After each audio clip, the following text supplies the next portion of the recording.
Hi guys, তো আমরা ভাঙড়ি থেকে কি কি জিনিস পেলাম দেখো। একটা আয়রন পেয়েছি, এই আয়রনটা ব্যাটারিতে চলে। তো এটা আমরা ঠিক করে দেখবো আসলে চলে কিনা।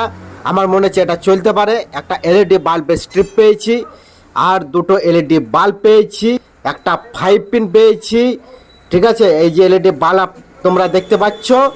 আর এই একটা জিনিস পেয়েছি, এটা তেমন কিছু কাজে লাগবে না, তবুও কুড়িয়ে রেখেছি যদি কাজে লাগে তো এটাই। আর এই যে একটা নেট পেয়েছি, এই নেটটাও কিন্তু কাজে লাগতে পারে, তার জন্য কিন্তু কুড়িয়ে নিয়েছি।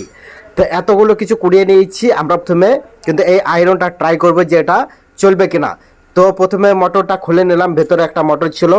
মোটরটা খুলে নেওয়ার পর দেখলাম জাম হয়েছে কিনা, জাম হয়ে নাই। তারপরে দেখছি একটা তার কিন্তু কেটে আছে, তারটা কিন্তু জয়েন করলাম। জয়েন করে কিন্তু আমরা এই ব্যাটারি দিয়ে আমরা চেক করছি যে আসলে এটা চলছে কিনা। তো আমরা ব্যাটারি দিয়ে চেক করলাম, আসলে চলছে। এটা তোমাদেরকে দেখাচ্ছি, দেখো।